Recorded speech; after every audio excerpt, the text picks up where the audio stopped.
This live stream is brought to you by Still and Evergreen Garden Care. Still is Australia's most trusted brand of garden power tools, backed by 95 years of German engineering excellence. To get your hands on their range, visit your local Still dealer today or visit still.com.au. Evergreen Garden Care and their market-leading brands are some of the best known and trusted consumer brands within the garden care market. To be inspired and easily create and maintain your garden, head to lovethegarden.com.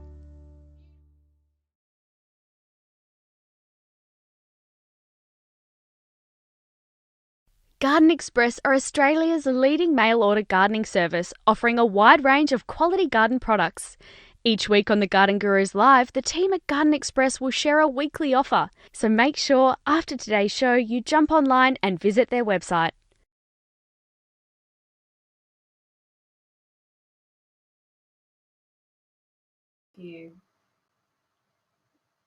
Hi and welcome to the Garden Gurus Live. It's so good to be here once again. I'm Sue McDougall and today I'm sitting in the chair for Trevor. Huge shoes to fill.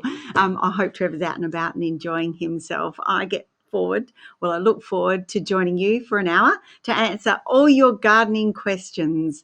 Now, there's a public holiday for the people who live on the East Coast. We've had a public holiday last weekend, so we got to enjoy Monday to ourselves. Long weekends, and I must say, many of us get into the garden. It's perfect time. If you've got some time today and the weather's looking fantastic wherever you are, or if you're a gardener that just loves getting out there with the umbrella, with the gumboots, spreading some blood and bone around and letting the rain wash it in, let us know what you're doing. What's happening in your garden this weekend or today? Is it chilly or is it beautiful sun-shining weather? We've been lucky. We've had lots of rain. It's just absolutely fantastic. And as always, we've got a fantastic show for you, lots and lots of information. And if you answer or send in your comments and your questions via the comments page, don't forget, we'll be answering those and you have the chance to win a packet of Mr. Fothergill's seeds. So we've got 5 of those to give away and we'll let them know the winners, or Michaela will let them know the winners later on. But don't forget to put in the comments when you ask your question where you live, because that makes a huge difference. In Australia, we have so many variations when it comes to climate and climate zones that I'd love to know where it is, because it makes a big difference actually. What's looking absolutely fantastic in your garden? I can tell you what we're talking about today. On today's show, Angus Stewart is talking about his kangaroo paw breeding program. Now, maybe I'm a little bit biased, but one of the most special plants we have, and West Australia's floral emblem, is a kangaroo paw. But Angus has dedicated his life to breeding kangaroo paws. And I'll share with you my plant of the week. And as it happens, I've got a bug of the week too. And that bug came in for a free ride. So find out what causes a problem on that. And also something that's exclusive for our Garden Gurus Live viewers is our Garden Express offer of the week. So it's a new series of offers, something not to be missed, a plant that you can easily grow in your backyard, whether you've got a balcony, a huge rambling garden, or a small area. It's up to you. So let's get your questions started. Love to hear from you. What's happening in your garden? What's looking particularly gorgeous? Has winter hit your garden, or are you still beautiful, enjoying those beautiful sunshiny days that we just all dream about in the winter time? Let's start with the questions. Now, from Jody, New Mexico in New South Wales, how do I treat my orange and mandarin for scale? The fruit is very dimply and looks horrible. Yeah, scale can be a problem at this time of the year, and often it really only shows up because that's when we look at the tree. White oil is really the control for scale at this time of the year, and white oil to the point of dripping makes a huge difference. And how white oil works is it actually suffocates the insect. The other thing to remember, if you have cool weather in November, and that's when the crawlers hatch for scale, it's worth putting a spray of white oil or pestle on the trees at that time of the year as well, but not in temperatures above 35 degrees. Often I say add something that's going to attract birds to your garden as well. So the more birds in your garden, the less scale that you have hanging around and causing a problem. Also, controlling ants helps a lot too. Those ants love the scale. They secrete honeydew, which is very sweet, and the ants are attracted to it. Let's head to WA. Lynn from Applecross, can you tell me what's on my staghorns? I usually cut them off as they don't respond to Whitehall. I have sprayed them. So I have a photo, which I can see very easily, but I can describe it. It's actually the spore that's come up and it's really fluffy. Now, the spore at the end of the staghorn, or the elkhorn actually, is how it reproduces. That's the flowering part of that plant. But what it is, it's not a traditional flower. It's matted with spore at the end of the antler. And what gets in there is a caterpillar. So Whitehall won't fix it, but it's controlling caterpillar. It's actually really hard to control because a caterpillar comes in underneath the spore and causes a problem. So what I would be saying is cut it off, just check for caterpillars. You can use garlic and chili spray to control the caterpillars and just keep an eye on it. The spore is there, and as you've got the perfect conditions, it drops down to the ground underneath, and spore germinates when it's nice and damp. So you can give it a go and see if you can germinate spore. And maybe that's another topic for another day. We can talk about how we can germinate fern spore because it's so exciting. It's fascinating how it works. Let's head to Melbourne. I know Melbourne's had some chilly weather. From southeast Melbourne, Jenny, wondering what other natives like growing near my Acacia fimbriata. Now, Acacia fimbriata, for anyone who's not aware of it, it's a beautiful soft leaf wattle, semi-weeping habit, and it's absolutely fantastic. So any plants actually are in full sun can grow near your Acacia fimbriata because acacias are actually colonizers. They put nitrogen back into the soil. And so some ground covers work really well. As the acacia drops its leaves, it turns into mulch. So any of the grevillea ground covers would be fantastic. Any of the clumping plants, if it's very shady, so Lavender and Dinella also will do absolutely brilliantly under a shady spot too next to your acacias. I've, in particular, got some gorgeous low-growing grevilleas looking fantastic. So check those out, Jenny. We'll head, I'm not sure where we're going to head next. We're going to head Marcel. I was just wanting some info on what was the best varieties of Nashi pears, nectarines, peaches to grow on the Atherton Tablelands, Queensland. Now that's actually a beautiful spot. What you need, Marcel, are the varieties that are going to be high, not high chill, low chill varieties. So you want those varieties that don't need very cold weather to fruit. So some of the Nashi pears, they do tend to need those chilly hours. So if you live in the really cool parts of the state or of the country, actually, they do better. Nectarines and peaches, look for low chill varieties. Low chill varieties are the varieties that are going to do particularly well in your area. And see what's growing locally in your local area. Head to your local garden centre and see what cultivars will do brilliantly because that makes a difference. No use planting a tree that's not going to fruit at all.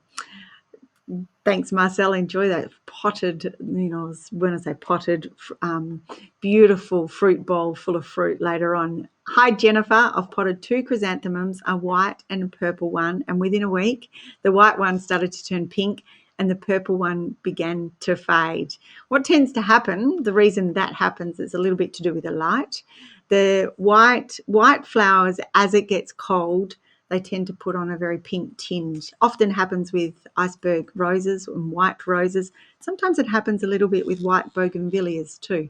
So if you've got one of those, you'll start to see a little bit of pink on those, and it's just climate related. They will fade the light, and they'll just fade, change colour, chop them back, let them shoot away, and you'll start to get more flowers of chrysanthemums. Chrysanthemums are a fantastic potted perennial, whether you grow them in a garden or you have them in pots. They flower for ages, and you will get, if you're growing them well, you will get 2 flowerings a year out of them. From chrysanthemums to onion weed, from Alex in Perth. I have onion weed in one of my flower beds, which I'm really struggling with. Before the summer, I covered the whole area with weed mat and a thick layer of mulch. In recent weeks, the onion weed has started to poke through and I'm fast nearing tipping point where it takes over the flower bed again. Have tried spot treatments and Roundup with little success. Do you have any suggestions? Yeah, one thing I would say, Alex, to start with, never put weed mat down, because weed mat tends to get mulch on top of it, the seeds blow in, or particularly with Guildford grass or onion grass, they do tend to send up, because it's a woven type fabric, they do tend to send out their weeds. their seeds and their poke through it. Now, with your Roundup, if you add a little bit of urea to Roundup, you'll find it will work much better. It's more effective because the nitrogen sticks with the molecules of glyphosate. That will help make a difference, but there are selective herbicides that do onion weed in particular. So head to your local garden centre. There's many products around that specific if you want to spray with herbicide that you can use for something like onion weed, and it causes a real problem. The other thing is thick layers of newspaper as a mulch rather than using weed mat. It's much better because then you end up with all the weeds growing on top of the weed mat and you end up with all sorts of problems. To Carrum Downs in Victoria, Mandy, where is the best place to plant a camellia in your garden, and do they have a big root system? Camellias, depending what you want to plant, there's so many different varieties. There's Camellia sasanqua, which are more sun hardy than the other varieties. There's Camellia japonica that flower anywhere from July to September, and reticulata. So reticulata are beautiful big flowers and are those varieties that put on this incredibly amazing show. So the variety depends where you live and what your climate is, but you can't go wrong with a morning sun, afternoon shade position for a camellia.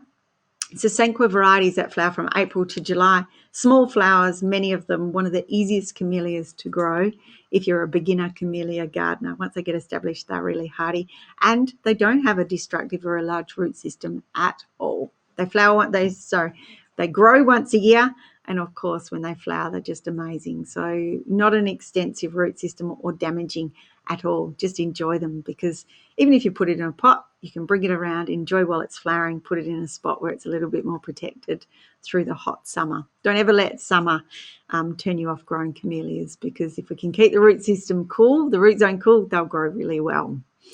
Now, enjoy camellias. Actually, camellias were one of our Garden Express offers of the week a few weeks ago. Now I have one of the best Garden Express offers. Well, one of the easiest to grow. I'm hoping you'll be inspired about them. They're a plant that have been around for a long time. These are a plant that I call my grandma plant series. Now, Garden Express have got a new range called Canova series. Now, these are Canna Lilies, and Canna Lilies are just incredible as far as growing. They grow on a rhizome. There's some amazing flowers. So available in the range are orange, Canova sunrise, Canova mango, Canova rose, Canova bronze scarlet. That just sounds beautiful. And Canova lemon.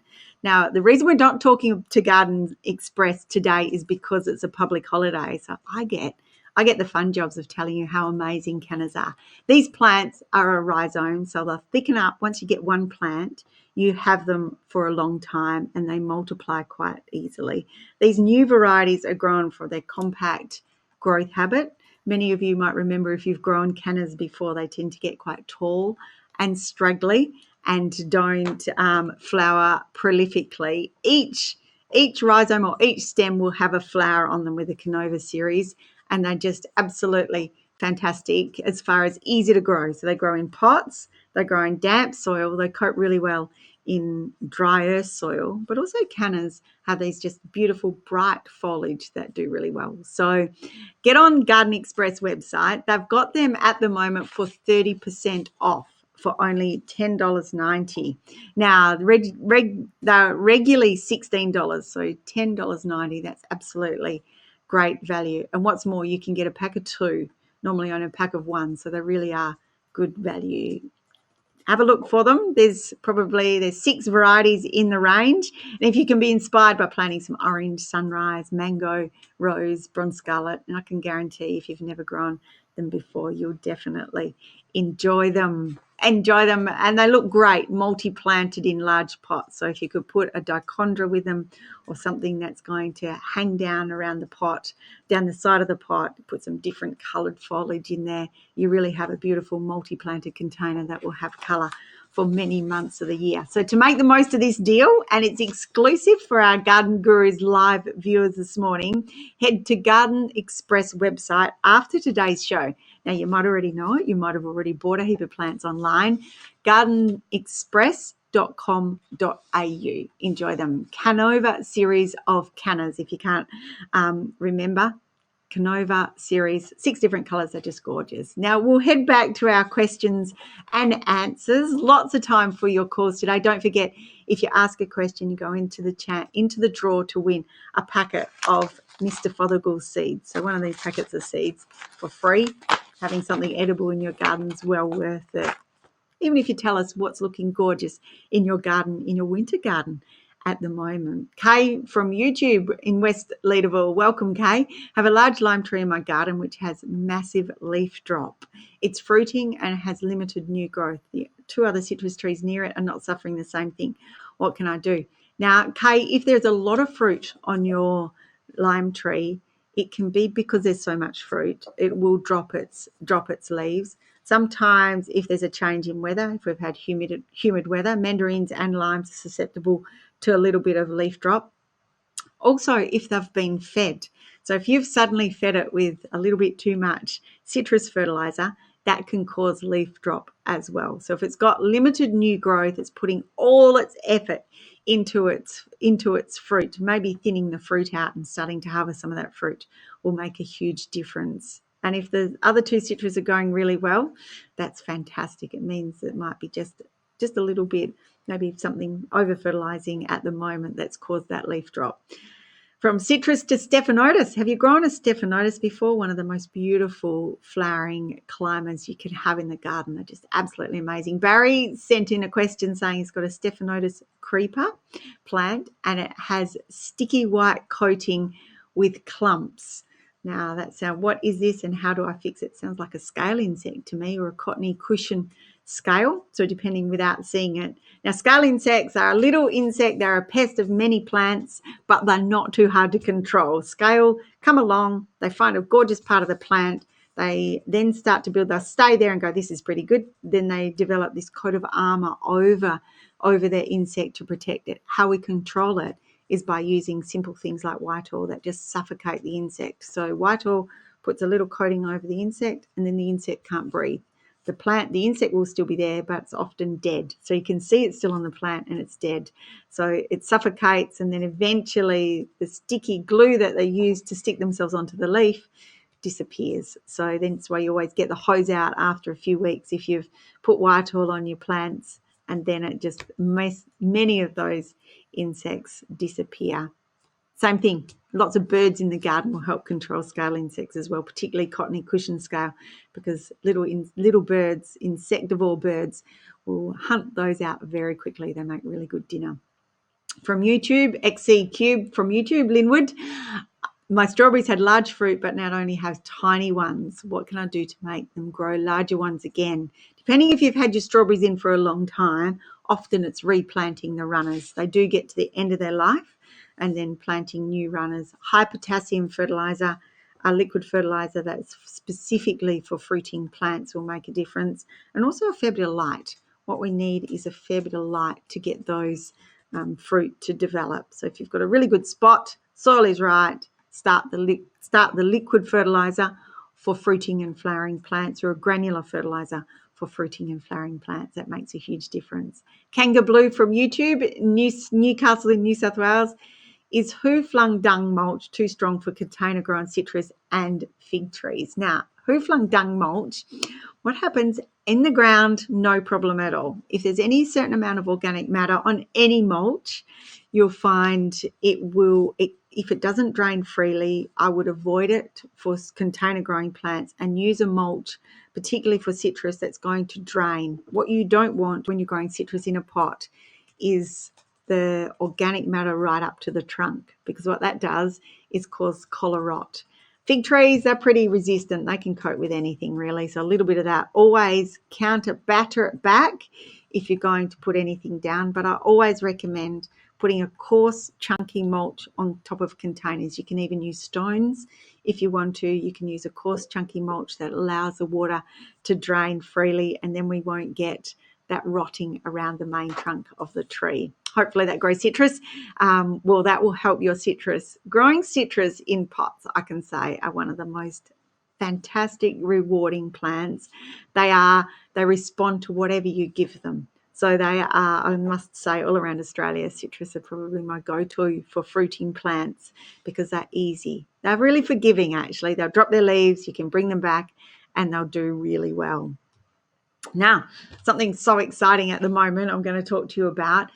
A few weeks ago, on the last series of the Garden Gurus, I visited Woodbridge Primary School to learn about their Trillion Trees program. Now, Trillion Trees is a not-for-profit organisation who plant trees all around the state in different areas where it's been identified that there needs trees. So they've got a fantastic schools program, and they involve between 20 and 30 schools every year to grow plants, and then they grow these plants and then learn about the life cycle, and then they go out and plant these trees, how they can care for these trees and what impact that has on the environment. I think after we filmed at the school, it was so rewarding. The kids were so enthusiastic, and I was inspired to say that the next generation has some incredible outlooks about the environment, know a lot more about plants and about how to look after them and the broader environment than I think I ever did when I was at school.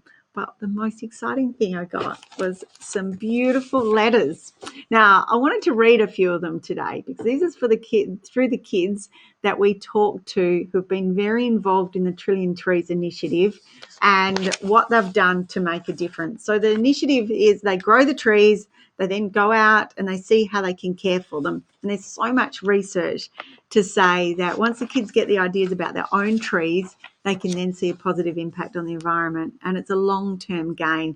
So, dear Garden Gurus, I would like to thank you for your recent visit to Woodbury Primary School, and I'm very thankful for your crew for filming us. I wonder if Harlem saw himself on TV. It blew my mind how nice you guys and girls were. Well, we thought you were just very special too, Harlem. Hope you come again. Yours sincerely, Harlem. I hope your trees are doing brilliantly. Now, I just love this. Look, looks like we've got a Sansevieria, few cactus. We've got some gorgeous artwork. Just absolutely love it. Dear Garden Gurus, I'd like to say thank you for visiting Woodbridge Primary School. Love the fact that I got to plant plants with a magnificent team of experts. You know, we learnt more than what they learnt, I think. These kids had such great inspiration and stories about how to plant trees and what they do, what trees do and the role they play in the environment. Certain that I was guaranteed an amazing experience. I appreciate the time and effort put into coming to our school. I loved being on TV. Faye, I hope you got your mum and your dad and your brothers and sisters and everyone to be part of your TV experience, and I hope you've got it there forever so you can show your kids what it was like when the Garden Gurus came to your TV. I love these artworks. I just think that's so gorgeous and so cute. Dear Garden Gurus, I'd like to say thank you for your recent visit to Woodbridge Primary School. It was super fun planting and having the chance to be on TV. If I had the chance to do it again, I would definitely. I think some of these tree planters will be fantastic presenters for gardening in the future. It was good to see how the video things work to be put on TV. That's from Nathaniel. I think gardening, it really is something that can link many of us together, and particularly when it comes to the environment and the importance of the environment, it makes a huge difference. So many more. I'd love to read them all out, but we've got so many more piles of them. If we get time, we might be able to read some more out. Thanks, Woodbridge Primary School. You did a fantastic job. And, you know, if you can plant some more trees. 1 trillion trees is a lot of trees, but we need 1 trillion trees to help the environment, that's for sure. Someone else who I know has been planting trillions of trees for a very long time, when I say an old friend, I'm not meaning a long friend. He's been a friend for a very long time, been involved in the horticulture industry. Well, we'll find out how long. Angus Stewart, horticulturist. He's been very much part of plant breeding programs. One of those special plants that I know is kangaroos. We're going to talk about his plant breeding program, kangaroos. Hi, Angus. Hi there, Sue. Yeah, great to chat to you. I haven't seen you for a long time, I must say. So nice to see you over the video link. Yeah, no, an absolute treat, Sue. Yeah. Now, I think the Chelsea Flower Show was the last time we ran into each other. I think so. That seems like a long distant memory, doesn't it? Yeah. Well, good day. So, yeah, exactly. Hopefully we get back there again. Today I wanted to talk to you. You've been breeding. We've had a very special interest in native plants, but breeding kangaroo paws for a long time. Can we attribute the Bush Gem series that we see everywhere to you and your program, Angus? Well, it's got a long history which goes back to the 1980s, and the Bush Gems program was actually begun by a colleague of my late colleague, unfortunately, a bloke called Merv Turner, who I worked with extensively, but unfortunately Merv passed away in the late 1980s, and at that point his family asked me if I would take on the ongoing breeding program. So for the last 30 years I've been the breeder of the Bush Gems, but I'd like to give credit to Merv Turner, because he started the program and did an amazing job getting it off the ground, and it's gone on to be a great success, which is a tribute to Merv and Kangaroo Paws as well. Yeah, it's interesting. Kangaroo paws are a favourite of mine. I think that's because in Western Australia we're so lucky to have a lot of the species. But what does it take to get a kangaroo paw to the market? Yes, it's a long and involved process. So what I do mainly is deliberate breeding. So I'm taking, say, two different species. So we've got Flavidus, the tall kangaroo paw that many gardeners will be familiar with. It's a really tough plant in the garden that is a long-lived perennial, but it's a very tall species, and the colour often isn't as vibrant as, say, the red and green kangaroo paw or the little cat's paw with its beautiful yellow and orange tones. So the trick is to try and incorporate the best of both species. So the toughness of, say, the Flavidus species with the brilliant colour of the red and green kangaroo paw. And generally that'll take between 5 to 10 years to go from the first cross-pollination, where you're crossing the male parent, which might be Flavidus, with the female parent. And like all plant breeding, you then grow out a whole lot of seedlings and evaluate those and try and come up with the absolute best garden plant that you can. So, it takes time, but the results have certainly been worth it. Well, the Bush Gem series has been around for a long time. I know there's so many different varieties, and having that hardiness of Flavidus, which is a tall grower that is sort of this pale green colour, quite insignificant. Nobody probably realises the role it plays in parents of those new ones that are coming through. Bush Gem series has been added to with it at least 20 years. It's even longer than that, Angus. Yep. Have you had some that you've seen some trends coming on and some different varieties, and you think, I wish I had a really good one that I let go? Or if you have managed to, out of 50,000 plants, managed to narrow it down to the top 20? Yeah, look, over, let's see, it's probably 35 years now. So the varieties that stand the test of time commercially are obviously the ones that perform the best. So we've got varieties that are still going from 35 years ago, and others that haven't persisted because they've got some sort of fatal flaw, like they might be a bit disease prone, or they don't propagate as easily as the other varieties. But basically what I'm seeing is two distinct categories of kangaroo paw varieties. So we've got the taller varieties, which are very much linked to Flavidus as a parent, and those varieties have tended to be really long-lived perennials in the garden. They just keep multiplying, and they'll go on for decades if you keep dividing them up. So I've come up with a range that I call the tall and tough kangaroo paws, which is based around those taller varieties. And if people want a kangaroo paw that they can sort of set and forget in the landscape, that's what they need to be looking at, is those taller varieties. And the other big group are the shorter varieties, which have come from all sorts of hybridisation of multiple smaller growing species.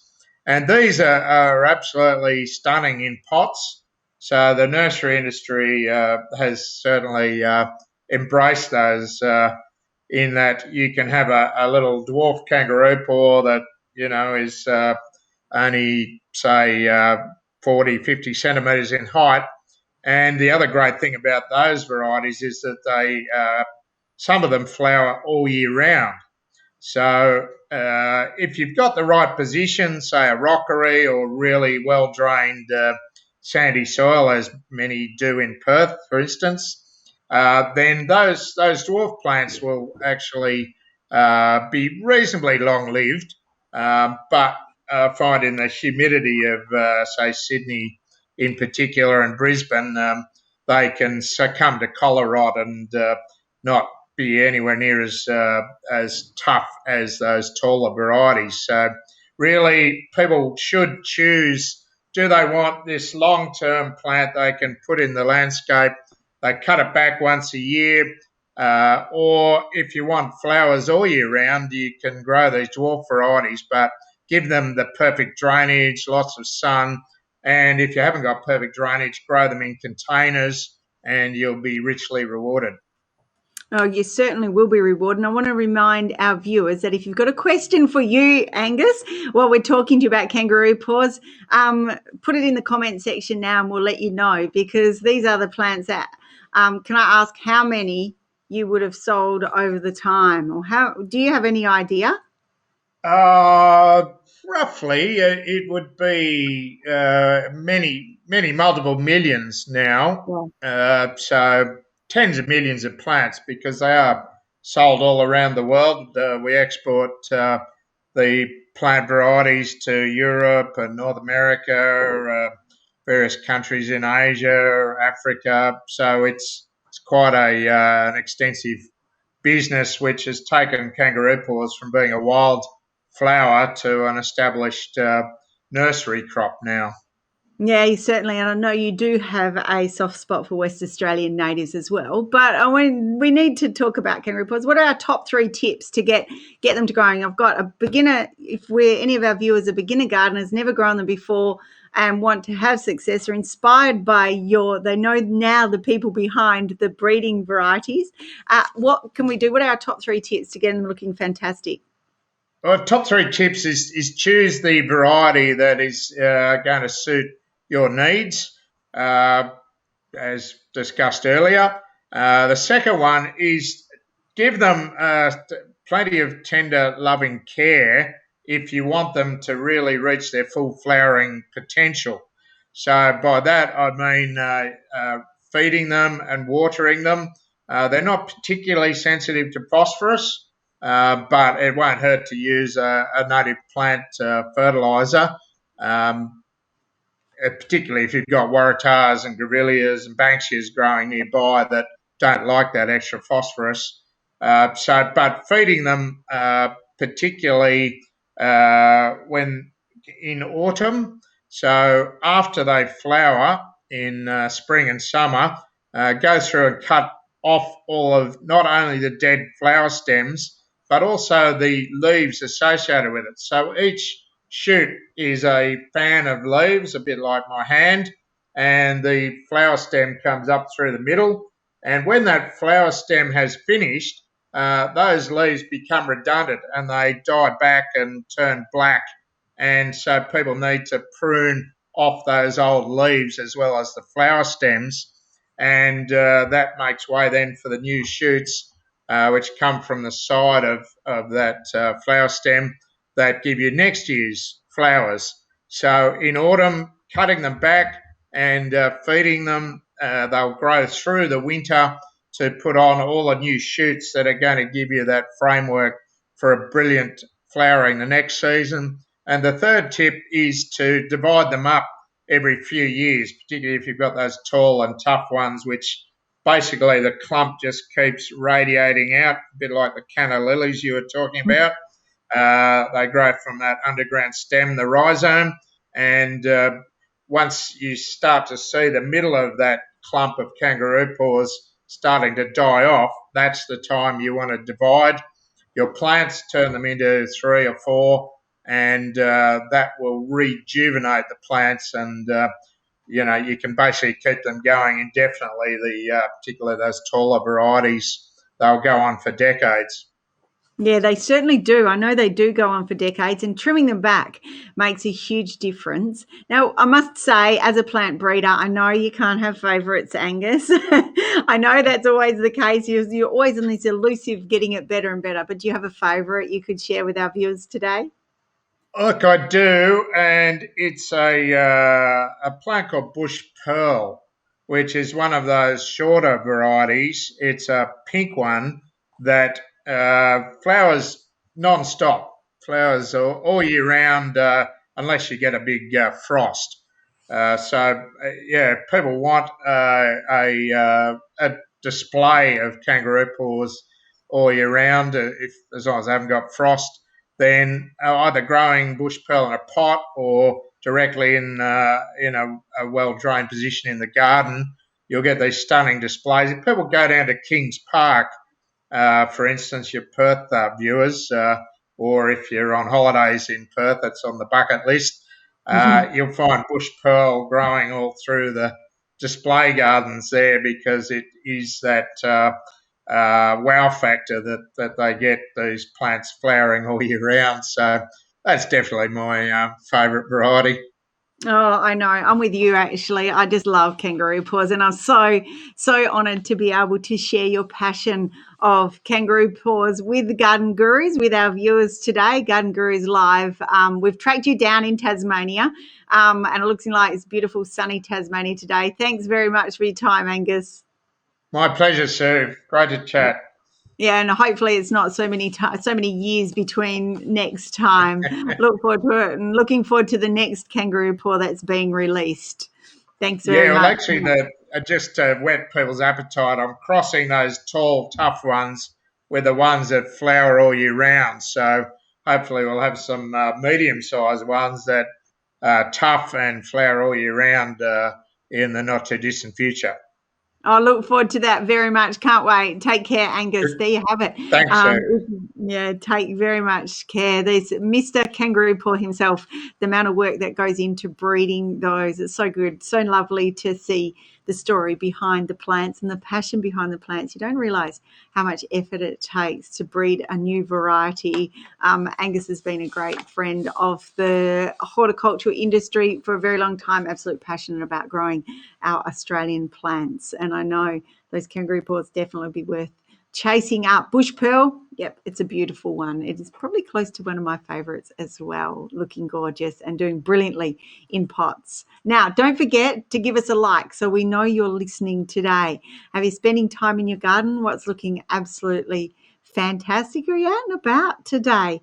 Particularly if you live on the East Coast and you've got a day to yourself. Have you had a chance to be in the garden centre, in the garden? June gardening or winter gardening is just one of my favourite times of the year, particularly if you've had rain where you are. Now we're heading to Bendigo. I know they've had lots of rain there. I have a small Lisbon lemon tree, which is going great.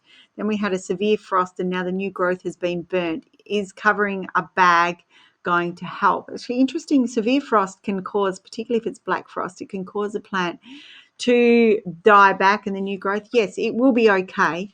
And the use of seaweed extracts, use of seaweed is going to make a huge difference, particularly if you've got frost.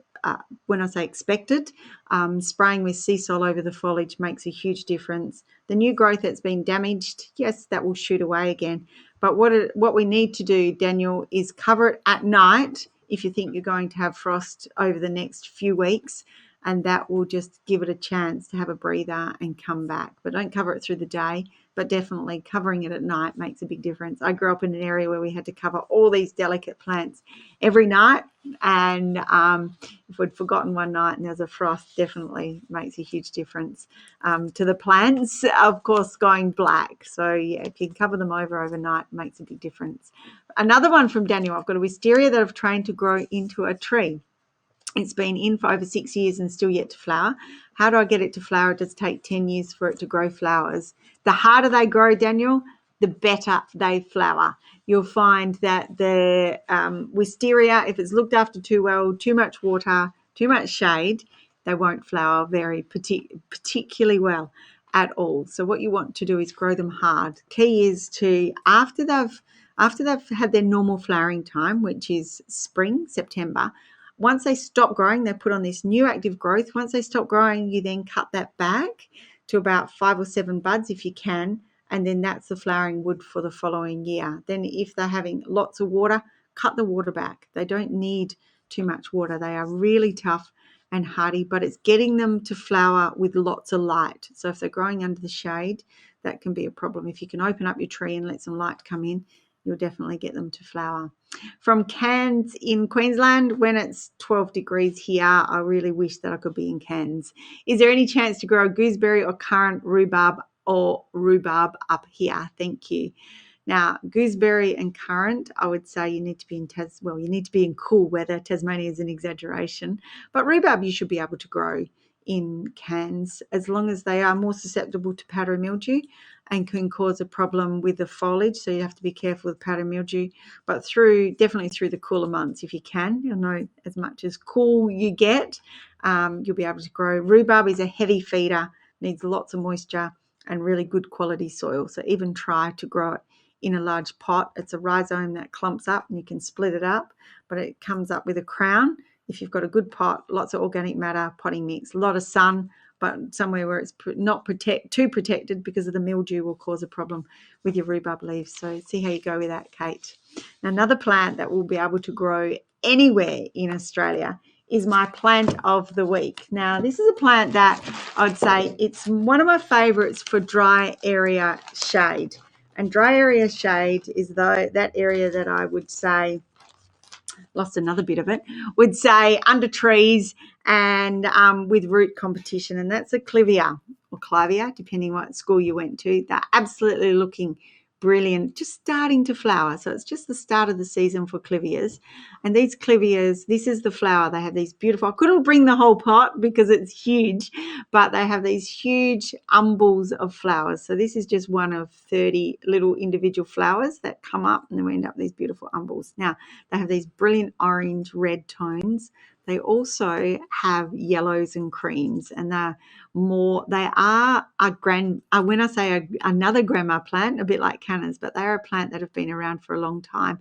And I've got a story to tell. This one in particular was given to me by my grandmother.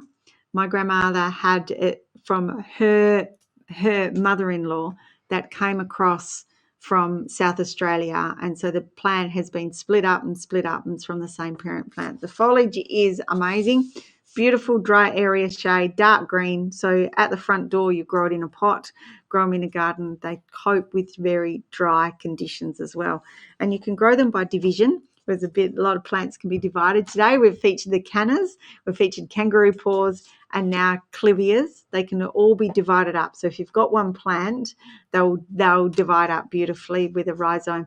But also you can be grown from seed. So these seed pods start off dark green like this and then turn red.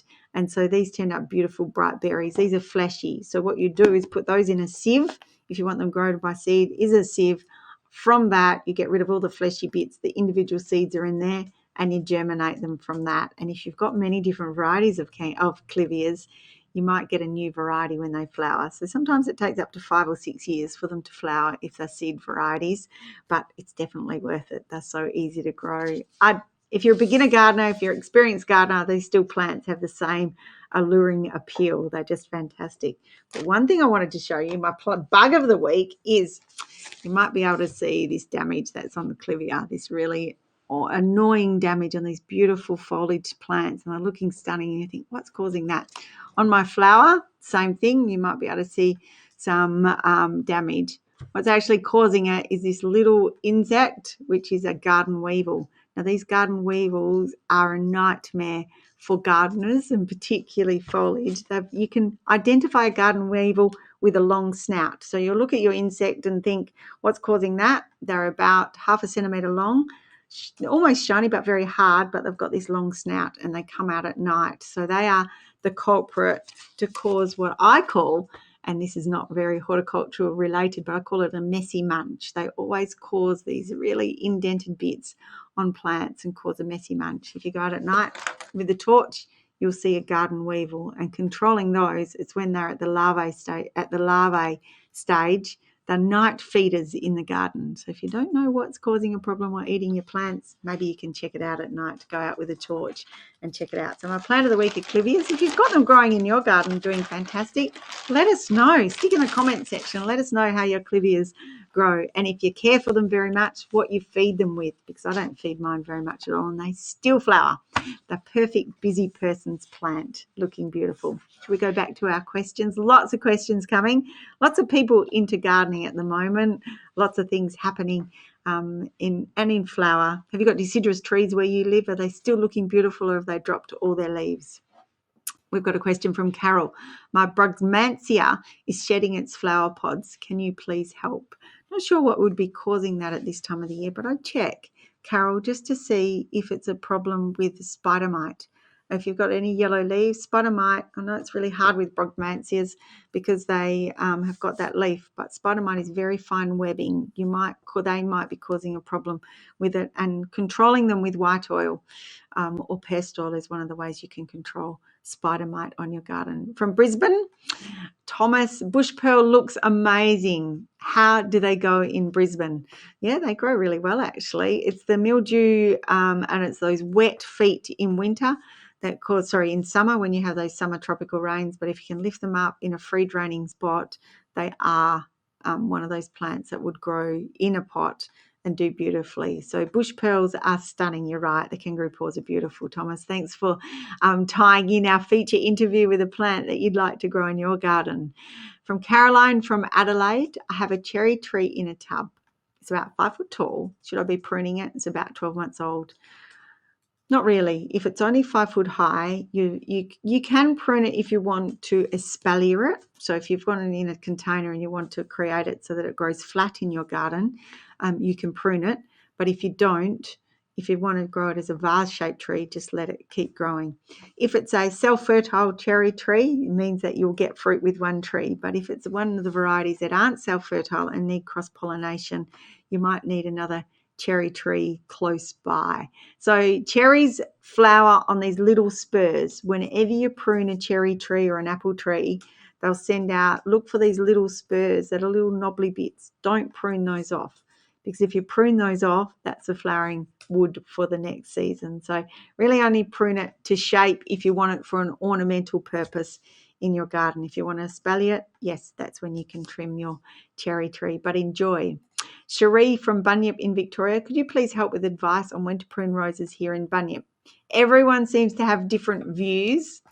I do not know not to prune when there are frosts expected. So the later you can prune, if you live in an area where you've got frost, the later you prune, the better. So everyone does have individual views, and I know many people prune earlier. Where I live, we have frost. I always prune last week in July, first week of August, very late. And a tip that I've got, Cherie, and I'm hoping maybe our listeners or our viewers can either back me up or say you've tried that, is the later I prune, the less aphids I tend to have in my garden. So the tip is, if that happens in your garden, let us know. Put it in the comment section, because I find if I prune them too early, the aphids find that beautiful new growth. Prune them late, so you can even, and I've had it direct from Rose Grow, you can even prune your roses into that second week of August. It means that your spring flowering will be late. I would find that you will find the later, this is what I find, later, less aphids, which is always a bonus. Hi, Donna. Don't forget to put where you live, because that makes a difference. I can see and think about your climate, and it does depend on what's happening, your climatic zone where your garden is, to what advice we can give you. Donna, I'm not sure where you live. I have a sick indoor plant called greenhouse fruit salad leaves are brown. I fed it Osmocote pour and feed, which hasn't helped. What can I do? It's in the bathroom at the moment. So if it's dry, put your finger in the soil. If it's wet and soggy, it's obviously been overwatered. you'll find that we can easily overwater indoor plants at the moment. My general rule of thumb, Donna, put your finger in. If it feels dry, it needs water. If it feels damp, the plant doesn't need watering. So I would be taking it out. You might, depending on what soil it's in, if the soil, tip it upside down, have a look at the roots. Can you see white, fleshy roots? Are they nice and strong and healthy? If you can see those, the plant's doing okay. Sometimes the older leaves, which is actually a monstera, the older leaves die back if it's in too dark a position, but otherwise often it's overwatered. Cut the older leaves off. They've gone brown, they've gone wilty but not crunchy. That's the best indicator of overwatering for indoor plants. But you might have to repot it if the soil's been soggy for a long time. So one job, liquid fertilize it, and then that will make a difference for it to put on some new growth as the weather warms up. From Sandra from the Central Coast, is it okay to keep peace lilies in the bathroom and what's the best way to look after them? Yeah, you can keep peace lilies in the bathroom. One of those indoor plants, so indoor plants that cope with low light, they can cope with humidity, so the moisture in the bathroom. Sometimes bathrooms are kept quite cool as well. They can cope with that as well. So peace lilies, same thing. Put your finger in the soil if it's damp. Don't water it. If you put your finger in the soil and it's dry, easiest way. So Osmocote controlled release fertilizer is the easiest way to look after those. Enjoy them. They're easy to grow, and anyone who's got a peace lily should have good success. The more light they have, the better they flower. From Central Coast down to Melbourne, from Joy, is a Japanese seedless Mandarin biannual?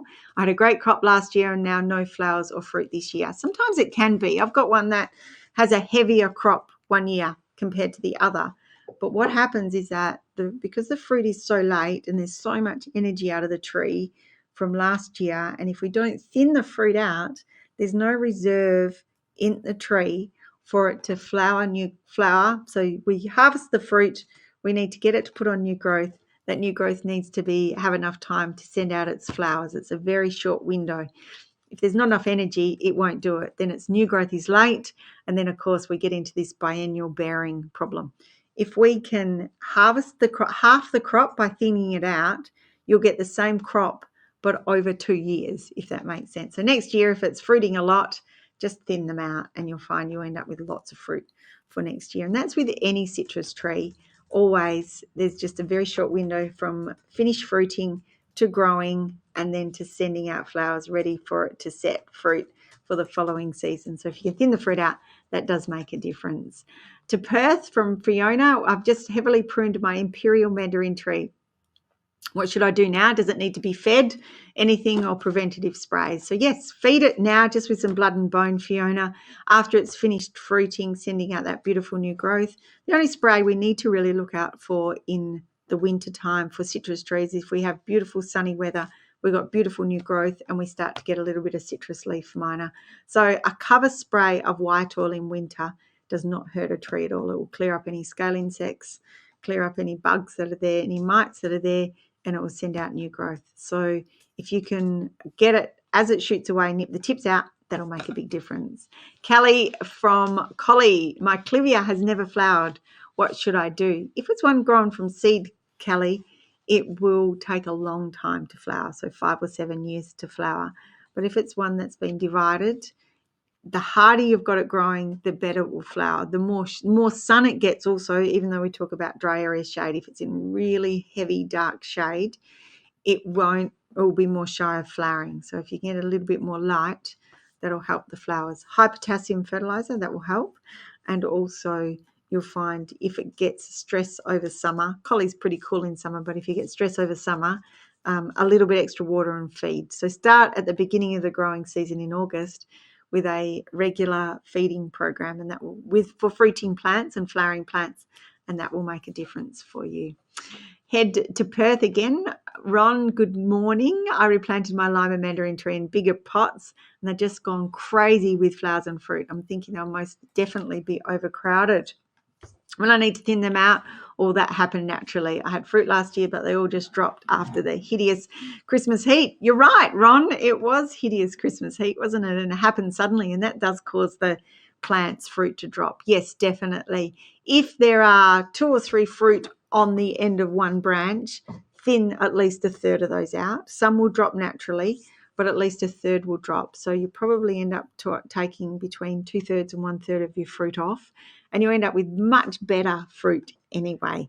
You'll find otherwise they'll end up with small and fairly dry because the same amount of nutrients are on the tree. Keep the water up to it.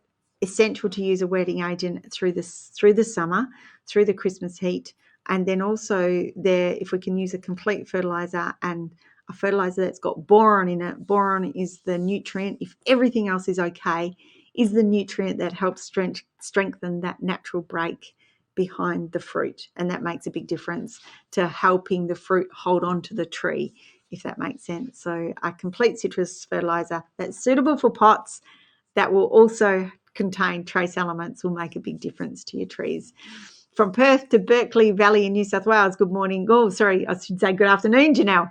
When planting new seedlings, can I put slow release fertilizer in the hole before planting to encourage good root growth? If so, what would you recommend? Fantastic question, Janelle. So yes, I always put a teaspoon of controlled release fertilizer at the bottom of every seedling I plant. It just makes a huge difference. And you're right, it definitely helps with strong root development, intensifies flowering. The plants don't ever have a time that they don't have access to nutrients. So controlled release fertilizer, teaspoon for anything for annuals, pots and planters, or annual plants. So a fairly quick release, slow release, if that makes sense. So a 3 to 4 month controlled release fertilizer is fantastic. So one for flowering plants will be just brilliant, but mix it up. Don't put a teaspoon in and then put the plant's roots right on it.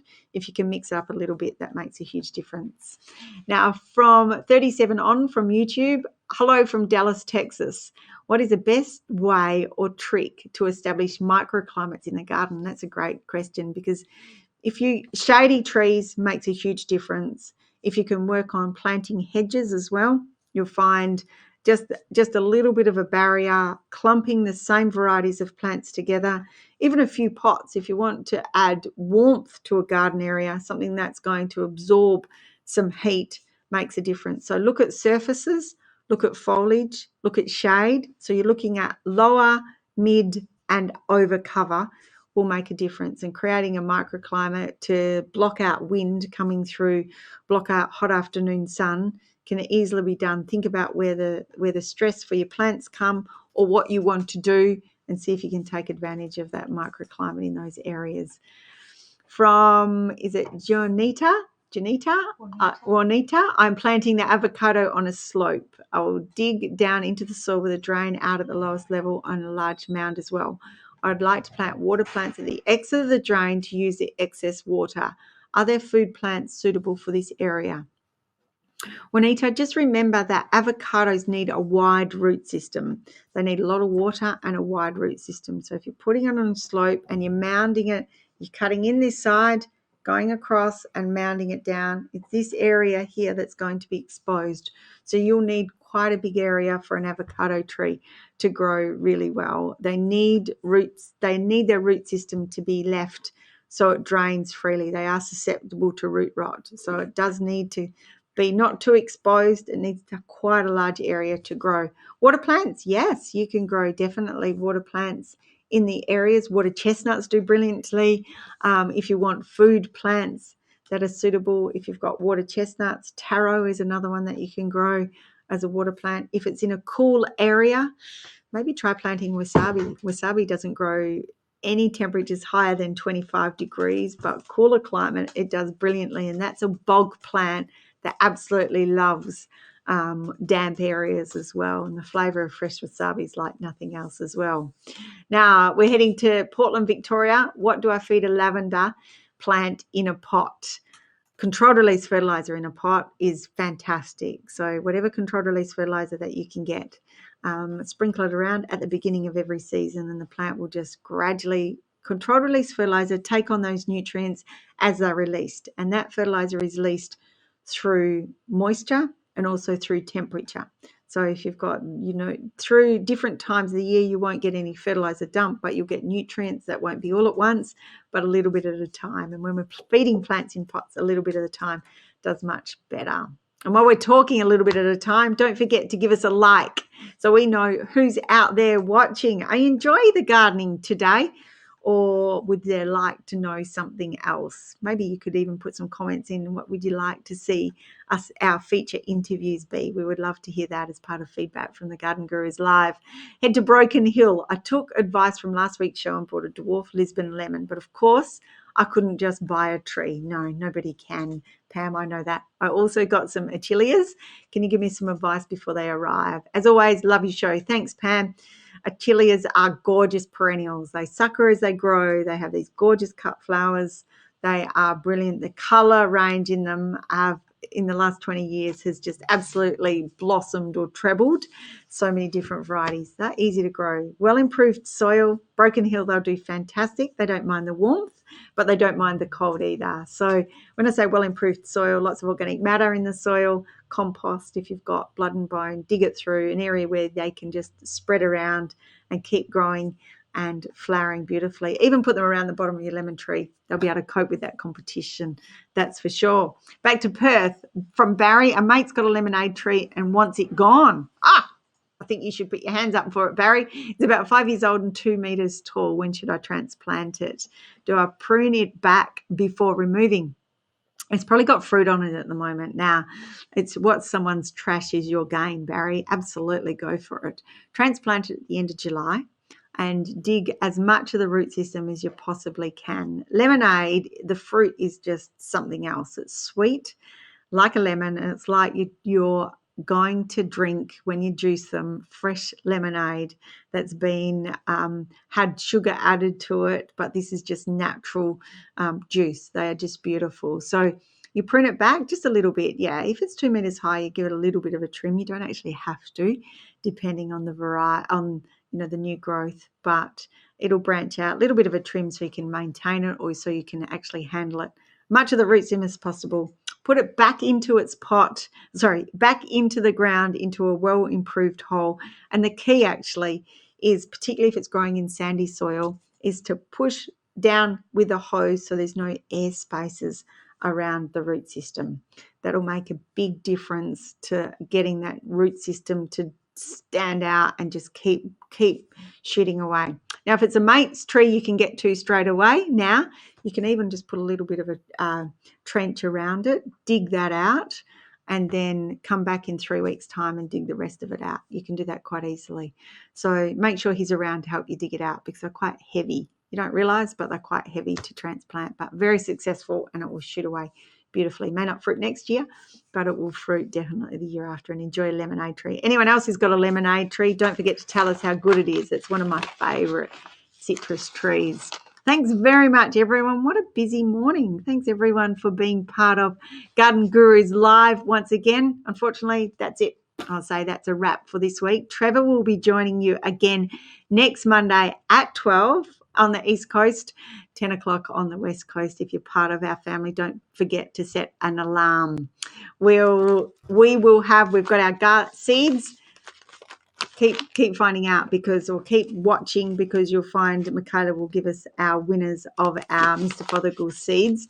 Don't forget to jump on to gardenexpress.com.au and snap up their new Canova series of Canna Lilies. There's 6 different varieties and they're 30% off right now. So this is an exclusive offer for everyone who's been part of Garden Gurus Live and the viewers who get it before anyone else. Now, they're only $10.90. Regularly, they're $16, and you'll get a pack of 2.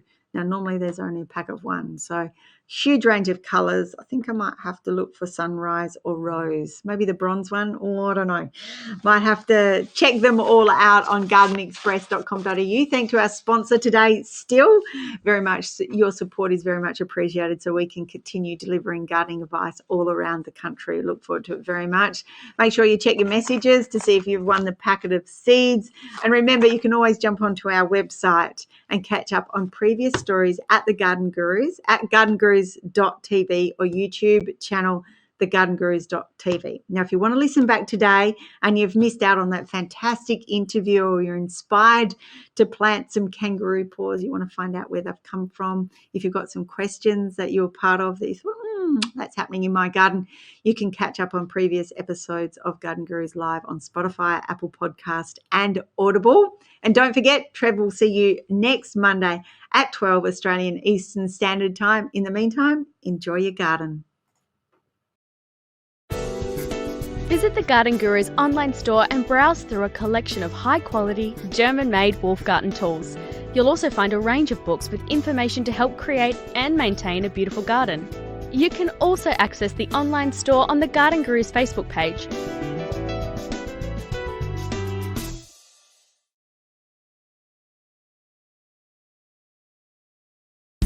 This live stream is brought to you by Still and Evergreen Garden Care. Still is Australia's most trusted brand of garden power tools, backed by 95 years of German engineering excellence. To get your hands on their range, visit your local Still dealer today or visit still.com.au. Evergreen Garden Care and their market-leading brands are some of the best-known and trusted consumer brands within the garden care market. To be inspired and easily create and maintain your garden, head to lovethegarden.com.